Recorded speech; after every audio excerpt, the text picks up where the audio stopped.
जय हिंद दोस्तों। उम्मीद है कि आप घर पे पढ़ाई कर रहे होंगे और इंजॉय कर रहे होंगे। मैं हमेशा ही बताता हूँ, पढ़िए जुनून के साथ, लेकिन धैर्य को धारण कीजिए, क्योंकि जुनून डायरेक्टली प्रोपोर्शनल किसके होता है? धैर्य के होता है। तो दोस्तों आज हम लास्ट ये चैप्टर पढ़ेंगे, सिंधु सभ्यता का जो है लास्ट पार्ट पढ़ेंगे, चौथा पार्ट है। सबसे पहले पार्ट में आपको सिंधु सभ्यता के बारे में बताया कि उद्गम कहाँ से हुआ था, और ये जो है हमारी भारत की सबसे प्राचीन सभ्यता है। उससे पहले जब इसकी खोज नहीं हुई थी तो वैदिक सभ्यता को जो है अपना प्राचीन सभ्यता माना जाता था, लेकिन जब इसकी खोज हुई पुरातत्व स्थलों से, पुरातत्व साक्ष्यों से, तो माना गया कि जो हमारा संस्कृति है, जो सभ्यता है, वो सबसे प्राचीन सभ्यता है, सिंधु सभ्यता है।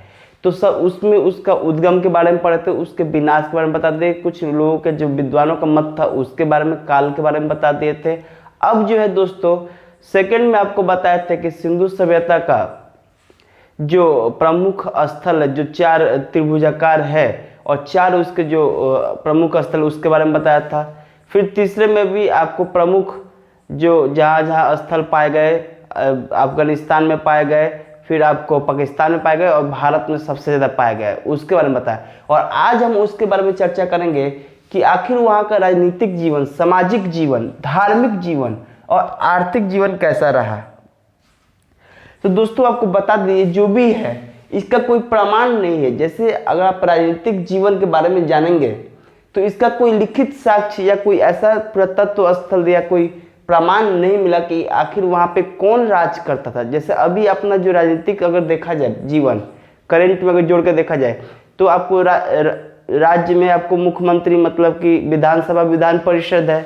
वही आपको देश में देखिएगा तो संसद में आपको लोकसभा और राज्यसभा है, ठीक है।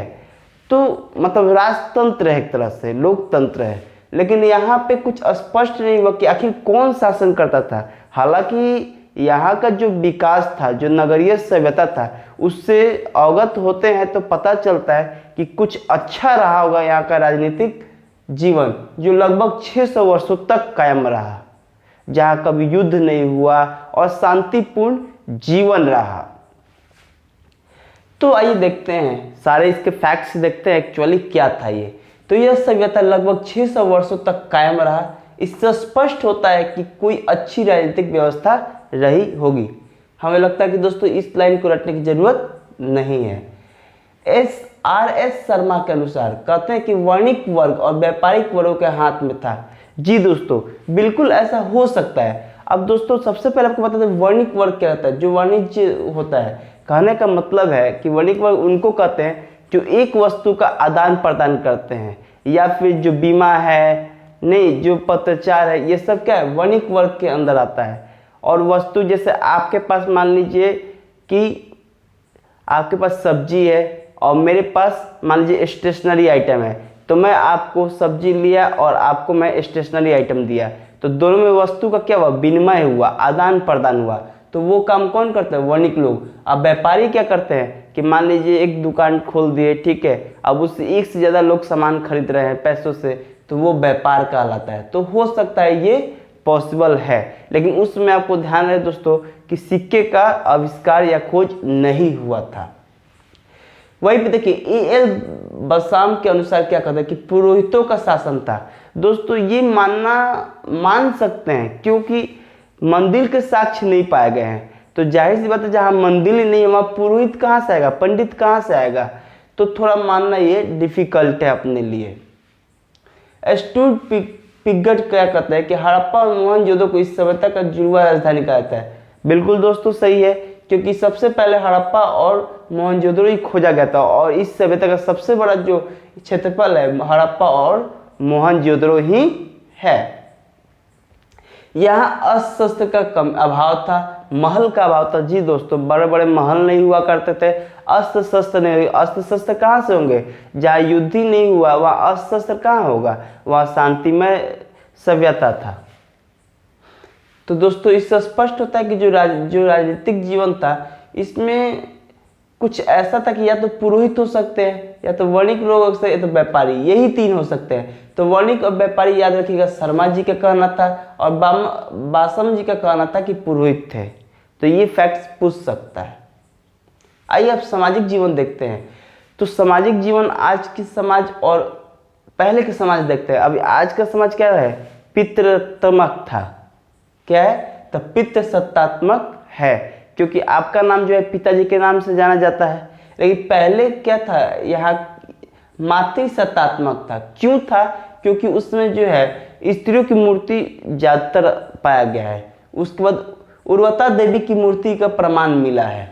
तो स्पष्ट होता है कि उस तरह की जो सभ्यता, जो सामाजिक जीवन रहा होगा, वो मातृ सत्तात्मक रहा होगा।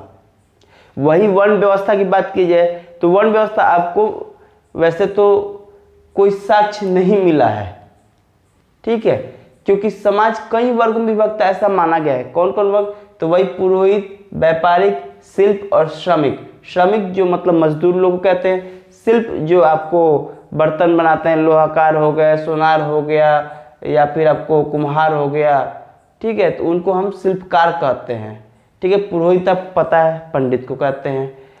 तो ऐसे वर्गों में क्या हुआ, विभक्त हुआ गया था। अब देखिए शांति प्रिय मतलब कहने का मतलब क्या था कि उस वहाँ का जो समाज था, अपने जो सिंधु सभ्यता का जो समाज था, वो शांति प्रिय था।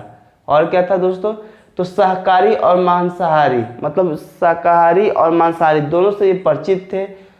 आभूषण का प्रयोग जानते थे, स्त्री और पुरुष दोनों करते थे।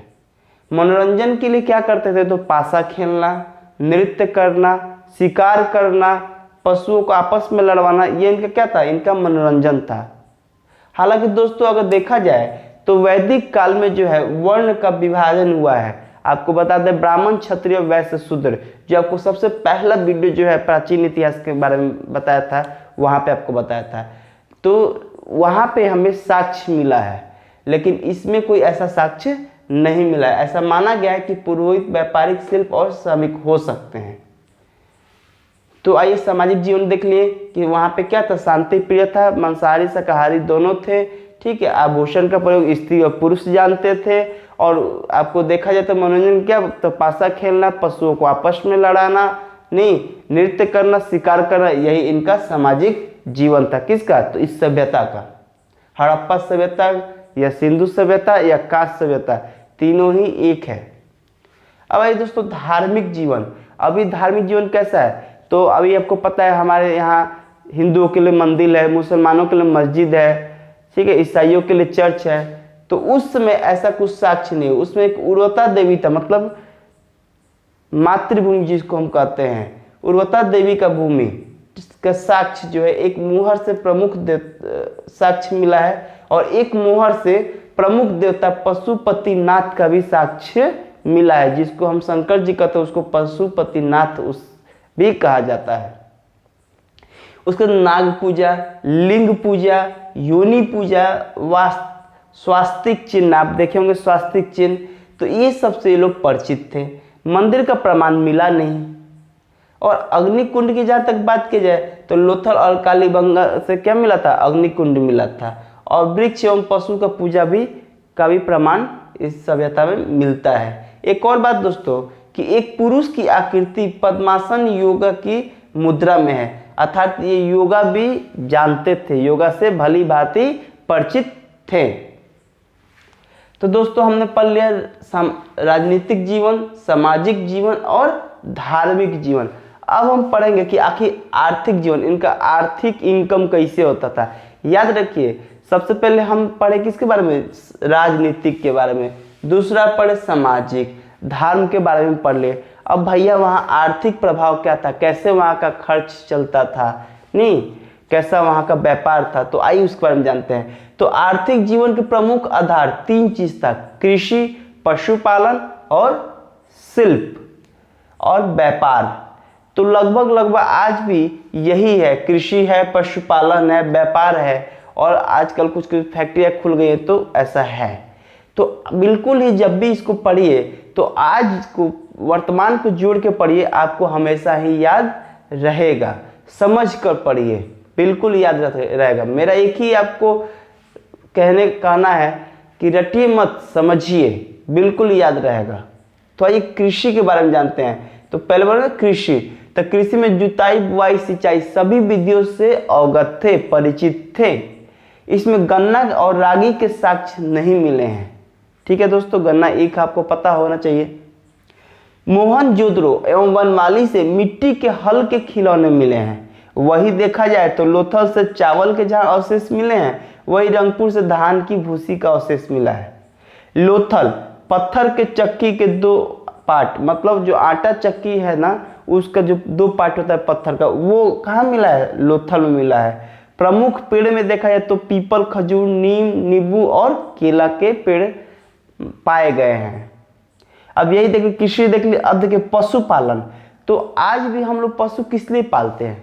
दूध मिलता है, मांस मिलता है, अंडा मिलता है, वही चीज था। पशु प्रिय पशु उनका कुबर वाला सांड। और कुबर और सांड क्या है? तो वो क्या है, बैलगाड़ी सब चलाने के लिए काफी मददगार होता है। तो इनका प्रिय पशु था पशु कुबर वाला सांड था। उसके देखिए गाय, भैंस, बैल, बकरी, कुत्ता, सुअर आदि पालते थे। तो ये पालने का उनका उद्देश्य क्या था? तो दूध प्राप्त करना और मांस प्राप्त करना। उद्योग में देखा जाए तो सूती वस्त्र मोहनजोदड़ो से प्राप्त हुआ और बर्तन शिल्प प्राप्त हुए थे उद्योग के बारे में। अब वही इसका व्यापार देखा जाए तो व्यापार जो है, चूंकि ये पश्चिम में ही रहते थे भारत के, तो पश्चिम एशिया में इनका व्यापार था। फिर मध्य एशिया में व्यापार था, ईरान और अफगानिस्तान पास में था, तो वहां पे व्यापार इनका फैला हुआ था। सिक्के खोज ना होने के कारण वस्तुओं क्या था? विनिमय होता था। मतलब विनिमय मतलब आदान प्रदान, वस्तुओं का आदान प्रदान होता था। निर्यात में देखा जाए तो सूती वस्त्र, चूंकि यहाँ हमें साक्ष्य मिला है लोथल में, ठीक है, तो सूती वस्त्र का जो मिला है, इसलिए सूती वस्त्र का क्या करते थे? निर्यात करते थे। हाथी दांत मिला है, हाथी दांत और लकड़ी का निर्यात करते थे, क्योंकि ये सब क्या है, इस सभ्यता में पाए गए थे। निर्यात मतलब दोस्तों दूसरे देश में देना, दूसरे देश में बेचना।